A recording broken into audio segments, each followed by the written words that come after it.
नमो नारायण। जय महाकाल, जय मां बगलामुखी। देखिए, आज का शीर्षक है कि जब भी कोई दैवीय शक्ति आपके शरीर में प्रवेश करती है तो आपके हाथों में, आपके पीठ में ऐसा होना शुरू हो जाता है। देखिए, दैवी शक्ति का यहाँ पर मेरा मतलब है ईश्वरी शक्ति से। ईश्वरी शक्ति कई रूपों में हो सकती है। हमारे कुल देवी देवता के रूप में हो सकती है, हमारे इष्ट देव हो सकते हैं जिनकी हम पूजा पाठ या फिर साधना करते हैं, वो हो सकते हैं।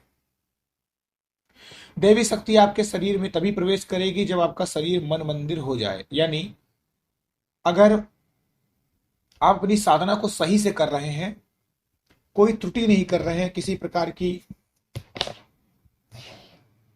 परेशानी आपको नहीं आ रही है, कहीं आपका गलत तरीके से मन नहीं जा रहा है, पूर्णतः सही तरीके से पालन करके, संयम करके अगर आप साधना करते हैं तो एक समय बाद आपका मंत्र सिद्ध हो जाता है। आपको दैवी शक्ति चाहने लगती है, मानने लगती है, फिर वो आपके शरीर में प्रवेश करना चाहती है, जिसे बोलते हैं सवारी आना। आपने बहुत जगह इसका वीडियो देखा भी होगा कि गुरुजी मुझे सवारी चाहिए है, मुझे सवारी आती है, मेरे सवारी पे सवारी खुल के नहीं आ रही है।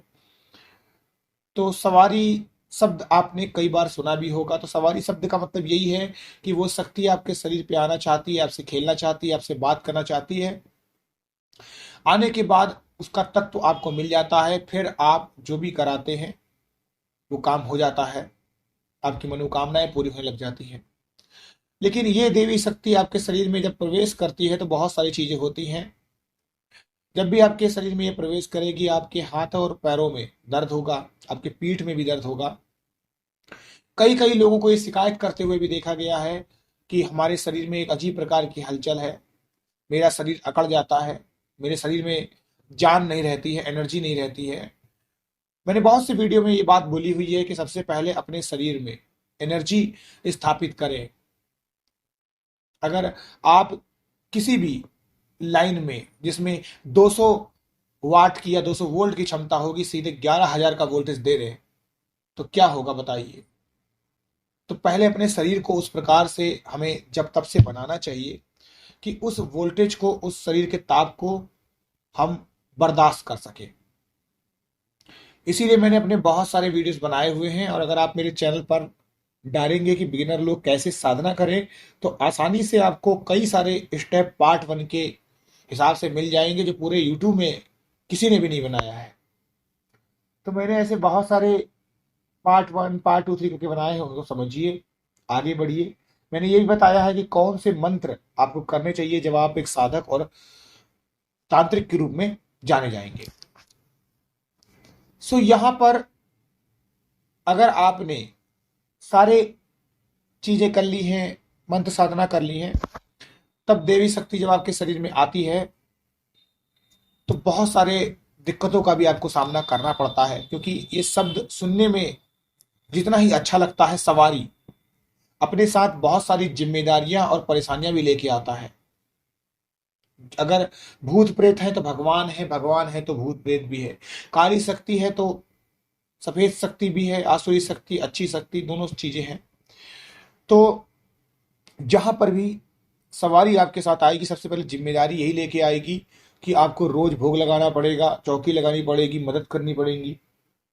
और दिक्कतें यही लेके आएंगी कि अगर आपके पास पैसा नहीं है तब भी आप भोग लगाइए। पैसा की बात चलिए एक बात है, लेकिन जब आपके शरीर में ये आएगी तो आपके शरीर में आपको बहुत ज्यादा चेंजेस देखने को मिलेंगे। कई कई बार तो ऐसा होता है कि हमारा शरीर, पैर तो छोड़ दीजिए, हाथ छोड़ दीजिए, पीठ छोड़ दीजिए, सर हमारा बहुत देर तक फटता है। ऐसा लगता है किसी ने बहुत बड़ा बोझ आपके ऊपर रख दिया हो। तो ये अमूमन सवारियां जो होती हैं, उनके गण भी जब आपके शरीर में आते हैं तब भी ऐसा होता है। तो कोई भी देवी शक्ति जब आपके शरीर में प्रवेश करती है तो शरीर में बहुत सारे चेंजेस होते हैं, हलचल होती है। अब उस हलचल को, उस चेंजेस को आप तभी पचा पाओगे जब आपके अंदर वो सामर्थ्य हो। तो पहले सामर्थ्य को करने के लिए आप मेडिटेशन का सहारा लें, आप योग का सहारा लें, अपने चक्र को बैलेंस करें, मंत्र का जाप धीरे धीरे बढ़ाएं, अपने समय सीमा को धीरे धीरे बढ़ाएं, मंत्रों में ध्यान लगाएं, फोकस करें, अच्छा खाना खाएं, अच्छा उड़ें, बैठें, धीरे धीरे आपके अंदर वो शक्ति आ जाएगी। और जैसे ही सबके अंदर शक्ति आएगी, तब आप देखेंगे कि आप आसानी से देवी शक्ति की सवारी ले पाएंगे। अदरवाइज जब भी आपके शरीर में देवी शक्ति आएगी, तो आप देखेंगे कि आपके हाथ में दर्द होता है, माला आपके हाथ से छूट सकती है, आपका सर भारी भारी सा रह सकता है, माइग्रेन की प्रॉब्लम हो सकती है आपको हमेशा, पीठ में आपके दर्द रहेगा, कई कई बार तो जहां आप बैठते हैं आसन में वहां पर भी दर्द होता है आपको।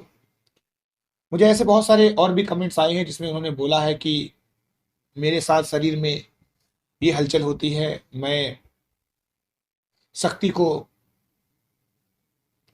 पूरी तरीके से देख नहीं पाता हूँ, मेरे शरीर में हलचल होती है, मेरा शरीर झंझनाता है, एक सिहरन सी मचती है, रोंगटे खड़े हो जाते हैं, मेरा शरीर डोलता है। तो ऐसे बहुत सारे और भी लक्षण होते हैं जो इस पूरे थंबनेल में नहीं आ सकता है। तो मैंने इसीलिए दो ही वर्ड ऐसे लिखे हैं, क्योंकि थंबनेल में कुछ वर्ड की लिमिट होती है, उसमें ऐसा बिल्कुल छोटे बच्चों के तरीके से किचिर बिचिर नहीं कर सकते हैं। सो यही मैं कहना चाह रहा हूँ कि जब भी कोई देवी शक्ति आपके शरीर में आती है, तो आपके साथ जिम्मेदारियां लेके आएगी, शरीर में कुछ हलचल लेके आएगी, लेकिन आपको उस लायक बनना है पहले। आप सभी लोगों का कल्याण हो, आप सभी लोग खुश रहें।